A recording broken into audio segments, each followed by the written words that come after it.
Hello everyone, welcome to HVS studies. तो दोस्तों आज रहेगी 2 सितंबर और आज आपका एग्ज़ाम नहीं रहेगा SSC MTS का। सेकंड को और थर्ड को आपका कोई भी एग्ज़ाम नहीं रहेगा। फर्स्ट डे की जो शिफ्ट है आपकी 1 सितंबर की वो कंप्लीट हो चुकी है। उस एग्ज़ाम के बेसिस पे एग्ज़ाम बेस्ड जो क्वेश्चंस रहेंगे उनके बेसिस पे आपके आने वाली शिफ्ट के लिए most expected most repeated questions को आज हम इस वीडियो में कवर करेंगे। PDF के लिए आप हमारे टेलीग्राम ग्रुप को ज्वाइन कर सकते हैं जिसका लिंक आपको डिस्क्रिप्शन में प्रोवाइडेड है। ये जो टेलीग्राम ग्रुप रहेगा इसमें आपको हर एक शिफ्ट एनालिसिस जो रहेगी उसकी हर एक शिफ्ट की PDF आपको फ्री में प्रोवाइड कराई जाएगी। अगर आपको वीडियो अच्छी लगे लाइक करें, शेयर करें और चैनल को सब्सक्राइब करें। वीडियो को स्टार्ट करते हैं आज के पहले क्वेश्चन से। तो हमारा पहला क्वेश्चन है, unfinished a memoir is the autobiography of. Unfinished a memoir किसकी आत्मकथा है? तो कल की शिफ्ट में जो फर्स्ट डे की शिफ्ट थी आपकी उसमें 2 क्वेश्चन ऑटोबायोग्राफी से पूछे गए थे, इसलिए मोस्ट इंपॉर्टेंट टॉपिक रहेगा जिसमें हमारा करेक्ट आंसर ऑप्शन 1 हो जाएगा, प्रियंका चोपड़ा। प्रियंका चोपड़ा की ऑटोबायोग्राफी है अनफिनिश्ड अ मेमोर। अगर कुछ और ऑटोबायोग्राफीज की बात करें तो the test of my life है युवराज सिंह की। एन ऑटोबायोग्राफी रहेगी जवाहरलाल नेहरू की। Wings of fire APJ Abdul Kalam की। एस अगेंस्ट और सानिया मिर्जा की। प्लेइंग इट माई वे ये आपसे कल की फर्स्ट शिफ्ट में पूछा गया था, सचिन तेंदुलकर की रहेगी। A shot at history Abhinav Bindra की। The race of my life Milkha Singh की।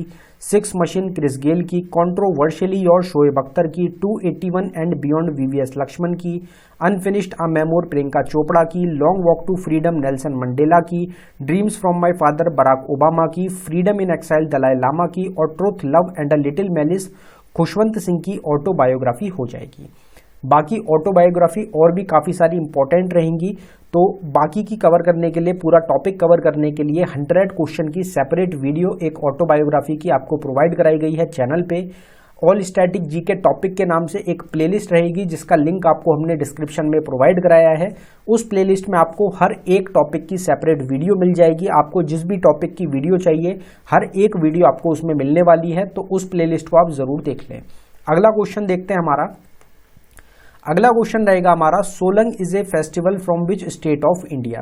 तो सोलंग भारत के किस राज्य का एक त्योहार है? फेस्टिवल से भी कल क्वेश्चन पूछे गए थे आपके एग्जाम्स में, तो यहाँ पे हमारा करेक्ट आंसर हो जाएगा अरुणाचल प्रदेश। अरुणाचल प्रदेश का एक इंपॉर्टेंट फेस्टिवल आपका रहता है। अगर फेस्टिवल्स की हम बात करें तो आंध्र प्रदेश के फेस्टिवल हो जाएगा युगाडी फेस्टिवल, जिसको तेलुगु न्यू ईयर भी बोला जाता है, डेक्कन फेस्टिवल और ब्रह्मोत्सवम। अरुणाचल प्रदेश के फेस्टिवल हो जाएंगे रेह, बुरीब्यूत, मोको, द्री, पोंगटू, लोसर, मुरुंग, सोलन, मोम्पिन, मोम्पा। आसाम से हो जाएंगे अम्बुबची, बुगाली, बिहू, बैसागु, देहिंग पटकई। हिमाचल प्रदेश से हैं रक्षधूमनी और गोची फेस्टिवल। मेघालय से हो जाएगा नोंगक्रिम, खसिस, वंगला और शाशुक्र। तेलंगाना से है बोनालू, भतुकुंबा, युगाडी, कोथाकोंडा, जतारा। तमिलनाडु से रहेगा पोंगल, थाईपोसम, नत्यांजलि, जलीकट्टू। राजस्थान से रहेगा घंगौर, बूंदी, डेजर्ट, मत्स्या और शेखावती। गोवा का हो जाएगा लधैना, Fontainhas festival of art, Sunburn festival, Mando, Ghumot fest और चिकलकलो। बाकी फेस्टिवल्स की भी 100 क्वेश्चन की सेपरेट वीडियो आपको चैनल पे मिलेगी, आप उस वीडियो को भी देख सकते हैं। ऑल स्टैटिक वाली जो हमारी प्लेलिस्ट है उसमें ही अवेलेबल है। अगला क्वेश्चन है हमारा, 5th Khelo India youth games 2023 held in. 5वां जो खेलो इंडिया यूथ गेम्स का 2023 का संस्करण हुआ था वो कहाँ पे आयोजित हुआ? तो ये आपका भोपाल मध्य प्रदेश में ऑर्गेनाइज किया गया था। हमने कल की तीनों शिफ्ट में इस क्वेश्चन को भी कवर किया था। आपसे कल की तीनों शिफ्ट में 2-2, 3-3 क्वेश्चन पूछे गए हैं, हर एक शिफ्ट में स्पोर्ट्स से रिलेटेड। तो स्पोर्ट्स बहुत इंपॉर्टेंट टॉपिक रहा है आपका कल की शिफ्ट के हिसाब से, तो उसको आप जरूर अच्छी तरीके से तैयार करें। स्पोर्ट्स करंट अफेयर 2023 के नाम से सेपरेट वीडियो आपको चैनल पे मिलेगी। अगर खेलो इंडिया की बात करें, यूथ गेम्स की हम बात करें, तो फर्स्ट एडिशन 2018 में हुआ था, दिल्ली में ऑर्गेनाइज हुआ था, जिसको हरियाणा ने जीता था। अब लेटेस्ट की अगर हम बात करें 5th Khelo India youth games की, ये 2022 के रहेंगे, लेकिन कोरोना वायरस की वजह से 2023 में इनको पोस्टपोन किया गया। भोपाल मध्य प्रदेश में ऑर्गेनाइज हुए, जिसको महाराष्ट्र ने जीता और इसमें रनर अप रहा हरियाणा, तो ये आपको ध्यान रखना है। अब अगले क्वेश्चन पे बढ़ने से पहले हम आपको बताना चाहते हैं कि सिर्फ 79 रुपीज़ में हमारी टीम के द्वारा आपको एक ई बुक प्रोवाइड कराई जा रही है। इसमें आपको टोटल 19 टॉपिक्स मिलेंगे, कुछ स्टैटिक जीके के टॉपिक्स हैं और कुछ करंट अफेयर 2022 के टॉपिक्स हैं। ये टोटल सब वही टॉपिक्स रहेंगे जिनसे आपके एग्जाम्स में सबसे ज़्यादा क्वेश्चन पूछे जाते हैं और SSC के फेवरेट गेम चेंजर ये टॉपिक्स होते हैं। तो आप इसको जरूर एक बार ट्राई करके देखें। ये ई बुक अवेलेबल कराई गई है बाइलिंगुअल लैंग्वेज में, हिंदी और इंग्लिश दोनों में आपको क्वेश्चंस मिलेंगे। अगर आप इंटरेस्टेड हो तो लिंक डिस्क्रिप्शन में है, आप डिस्क्रिप्शन में जाके इस ई बुक को डायरेक्टली बाय कर सकते हैं। अगर डाउनलोडिंग में कुछ भी इशू आता है तो नीचे हमारी जीमेल आईडी है, आप इस पर हमको डायरेक्टली मेल कर सकते हैं। नेक्स्ट क्वेश्चन देखते हैं हमारा। नेक्स्ट क्वेश्चन आर्टिकल से रहेगा। कल की फर्स्ट शिफ्ट में 2 आर्टिकल से क्वेश्चन बने थे, सेकंड शिफ्ट में भी 2 क्वेश्चन आर्टिकल से बने थे, तो एक शिफ्ट में ही 2-2, 3-3 क्वेश्चन आर्टिकल से देखने को मिले हैं। तो right to education is related to which article of the Indian constitution, तो शिक्षा का अधिकार भारतीय संविधान के किस अनुच्छेद से संबंधित है। बिल्कुल बेसिक क्वेश्चन रहता है, आप सबको पता है आर्टिकल 21A में राइट टू एजुकेशन हमारा आता है। अगर कुछ इंपॉर्टेंट आर्टिकल्स की बात करें तो protection of life and personal liberty article 21 में, राइट टू एजुकेशन 21A में, organisation of village panchayat article 40 में, यूनिफॉर्म सिविल कोड आर्टिकल 44 में। ये क्वेश्चन आपसे कल पूछा गया था। Promotion of international peace and security article 51 में, आर्टिकल 51A में आता है फंडामेंटल ड्यूटीज, 61 में इम्पीचमेंट ऑफ प्रेसिडेंट, 76 में अटॉर्नी जनरल ऑफ इंडिया, 108 में जॉइंट सिटिंग बोथ हाउसेस की, 110 में डेफिनेशन ऑफ मनी बिल, 123 में एस्टैब्लिशमेंट सुप्रीम कोर्ट का, 129 आपसे कल पूछा गया था और 129 supreme court to be a court of record, और 148 भी पूछा गया था comptroller and auditor general of India से रिलेटेड ही 149 आपसे पूछा गया था। तो ये तो 3 क्वेश्चन तो आपके यही छोटी सी स्लाइड से आर्टिकल के पूछे गए हैं। बाकी अगर पूरी आप वीडियो को देखेंगे तो वहां से आपको मल्टीपल क्वेश्चंस एग्जाम में देखने को मिलेंगे। तो सेपरेट आर्टिकल की वीडियो आपको चैनल पे मिलेगी, आप उसको बिल्कुल भी मिस मत करना। In which of the following year was the All India Harijan Sevak Sangh founded, तो अखिल भारतीय हरिजन सेवक संघ की स्थापना किस वर्ष की गई थी। तो इसमें 1932 इस क्वेश्चन का हमारा करेक्ट आंसर हो जाएगा। तो फॉर्मेशन ईयर आपसे पूछे जाते हैं और आपसे किसके द्वारा फॉर्म किया गया, इस्टेब्लिश किया गया, वो आपसे कल की शिफ्ट में भी क्वेश्चन इस्टेब्लिशमेंट से रिलेटेड पूछे गए थे, इसलिए इस क्वेश्चन को हम यहाँ पे कवर कर रहे हैं। तो कुछ फॉर्मेशंस की बात करेंगे। इंडियन नेशनल कांग्रेस को 1885 में A.O. ह्यूम के द्वारा इस्टेब्लिश किया गया था। मुस्लिम लीग ने पाकिस्तान फॉर्म करने की डिमांड कब रखी थी, ये कल पूछा गया, 1940 उसमें आपका आंसर था, और 1906 में ख्वाजा सलीमुल्लाह के द्वारा इस्टेब्लिश किया गया।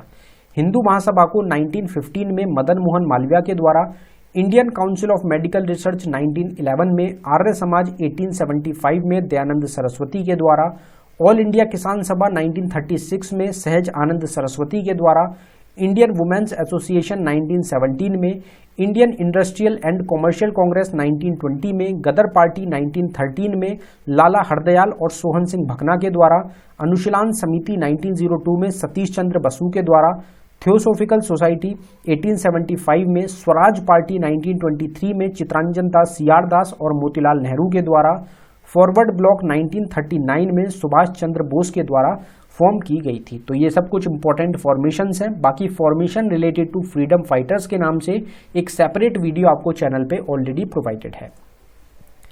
To become a member of Rajya Sabha a person should be a citizen of India and at least dash of age, तो राज्यसभा का सदस्य बनने के लिए एक व्यक्ति को भारत का नागरिक होना चाहिए, एक तो ये कंडीशन होती है, और एक दूसरी कंडीशन होती है कि कम से कम डैश आयु का होना चाहिए। तो कितनी मिनिमम एज रिक्वायरमेंट होती है, तो इसमें हमारा करेक्ट आंसर 30 ईयर्स हो जाएगा। राज्यसभा में 30 ईयर्स होती है और लोकसभा में होती है 25 ईयर्स। तो एक बार और भी जो एजेस हैं उनको भी कवर करते हैं। राज्यसभा का मेंबर बनने के लिए 30 ईयर्स मिनिमम एज रिक्वायरमेंट होती है, लोकसभा मेंबर बनने के लिए 25 ईयर्स, प्रेसिडेंट, वाइस प्रेसिडेंट और गवर्नर, ये तीनों पद को आपको याद रखना है, इनके तीनों के लिए 35 ईयर्स की मिनिमम एज रिक्वायरमेंट होती है। एमएलए बनने के लिए 25 ईयर्स, और यहाँ पे प्राइम मिनिस्टर नहीं है तो प्राइम मिनिस्टर बनने के लिए वो मेंबर होने चाहिए लोकसभा के या राज्यसभा के। तो लोकसभा के अगर मेंबर होंगे तो मिनिमम 25 ईयर्स आपकी हो गई, राज्यसभा के लिए 30 ईयर्स हो गई। तो मिनिमम एज रिक्वायरमेंट 25 ईयर्स हो जाएगी आपकी भी प्रधानमंत्री प्राइम मिनिस्टर के लिए भी। Member of legislative council MLC के लिए 30 ईयर्स होती है, पंचायत मेंबर के लिए 21 ईयर्स, म्यूनिसिपैलिटी मेंबर के लिए 21 ईयर्स, वोटिंग के लिए वोट जो डालते हैं हम उसके लिए मिनिमम 18 ईयर्स की एज रिक्वायरमेंट होती है।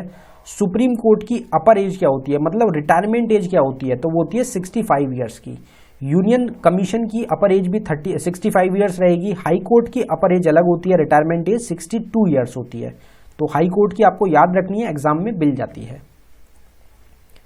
What was the duration of the first 5 year plan, पहली जो पंचवर्षीय योजना थी उसकी अवधि क्या थी। अगर आपसे 5 ईयर का क्वेश्चन पूछा जाता है तो चांसेस रहेंगी या तो फर्स्ट 5 ईयर प्लान आपसे पूछा जाएगा या फिर सेकंड 5 ईयर प्लान पूछा जाएगा। तो दोनों 5 ईयर प्लान्स को आपको मेनली याद रखना है। बाकी अगर क्वेश्चन बनेंगे तो हम पूरी डिटेल में 5 ईयर प्लान को और पढ़ लेंगे। बाकी सेपरेट वीडियो तो चैनल पे आपको प्रोवाइडेड है, आप उसको एक बार कवर कर सकते हैं, ओवरव्यू देख सकते हैं, क्योंकि ज़्यादा क्वेश्चन नहीं पूछे जाएंगे, लेकिन अगर कोई क्वेश्चन बनता है एग्जाम में, बन सकता है फर्स्ट 5 ईयर प्लान से और सेकंड 5 ईयर प्लान से, तो वो आपको डिटेल में पता होने चाहिए। फर्स्ट 5 ईयर प्लान 1951 से 56 तक आपका रहेगा। अगर फर्स्ट 5 ईयर प्लान की हम बात करें तो ये कौन से मॉडल पे बेस्ड था, तो ये हेरेट-डोमार मॉडल पे बेस्ड था। सेकंड को भी यहाँ पे कवर करते हुए चलते हैं। सेकंड का 56 से आपका टाइम पीरियड आप लगा लीजिएगा, 5 साल का होता है, 61 तक हो जाएगा। वो जो मॉडल पे बेस्ड था वो था पीसी महालनोबिस मॉडल पे बेस्ड। और फर्स्ट कौन सा हो जाएगा, हेरेट-डोमार मॉडल पे। इसमें जो ऑब्जेक्टिव था फर्स्ट में वो था एग्रीकल्चर डेवलपमेंट और सेकंड में था आपका इंडस्ट्रियल डेवलपमेंट। 5 IITs को स्टैब्लिश किया गया फर्स्ट 5 ईयर प्लान के टाइम पे। इसमें 2.1% का टारगेट ग्रोथ रेट रखा गया था और 3.6% हमने अचीव किया था। तो ये एक सक्सेसफुल आपका 5 ईयर प्लान रहा था। टोटल इंक्रीज जो देखा गया था नेशनल इनकम में वो 18% और पर कैपिटा इनकम में 11% का इंक्रीज देखने को मिला था। इसके टाइम पे कुछ हमारे एग्रीकल्चर से रिलेटेड प्रोजेक्ट स्टार्ट करे गए थे, जिसमें मेन रहेगा आपका Bhakra Nangal project, Damodar river valley project और बीस प्रोजेक्ट। ये तीनों मोस्ट इंपॉर्टेंट है, एग्जाम में पूछे जाते हैं। इनके ईयर आप टाइम पीरियड से मैनेज कर सकते हैं। फिर अगला क्वेश्चन है हमारा, Bhavani Sagar dam is located in which state of India. Bhavani Sagar बांध भारत के किस राज्य में स्थित है, तो ये आपको मिलेगा तमिलनाडु स्टेट में।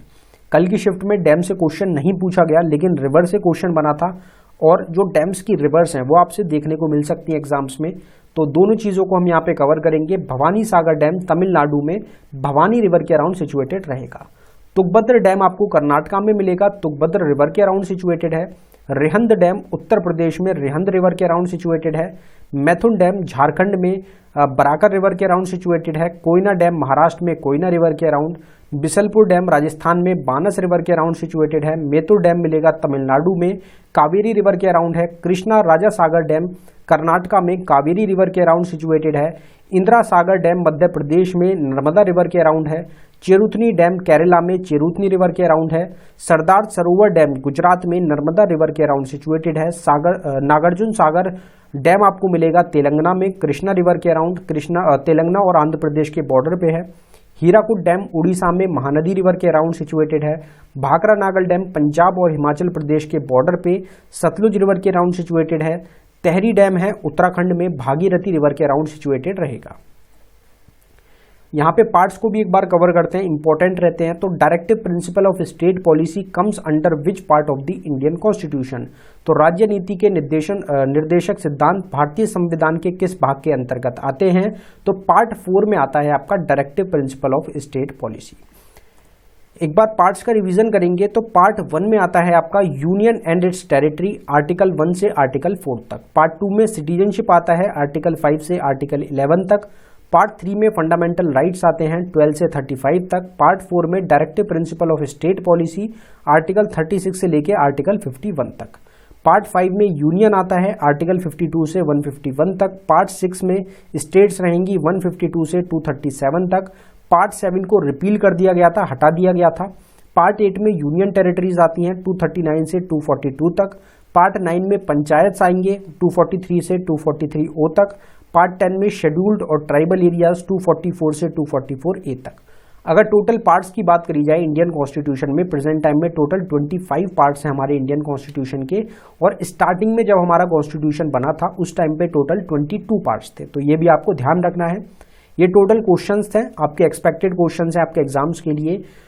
एक हमारा क्विज का क्वेश्चन रहेगा जिसका आंसर आप सभी को कमेंट बॉक्स में टाइप करना है। तो आज का हमारा क्विज का क्वेश्चन है, right to education is related to which article of the Indian constitution. अभी हमने कवर किया था, तो शिक्षा का अधिकार भारतीय संविधान के किस अनुच्छेद से संबंधित है।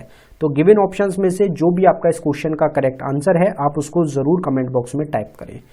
ई बुक बाय करने के लिए लिंक डिस्क्रिप्शन में है, डिस्क्रिप्शन में जाके आप ई बुक्स को बाय कर सकते हैं। अगर आपको डाउनलोडिंग में कुछ भी इशू आता है, मेल आईडी आपको प्रोवाइडेड है, उस पर आप मेल कर सकते हैं।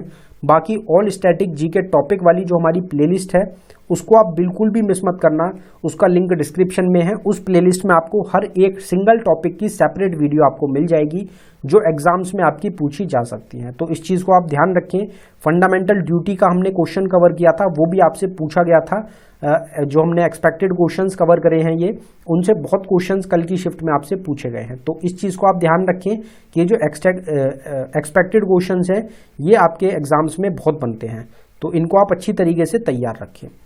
धन्यवाद।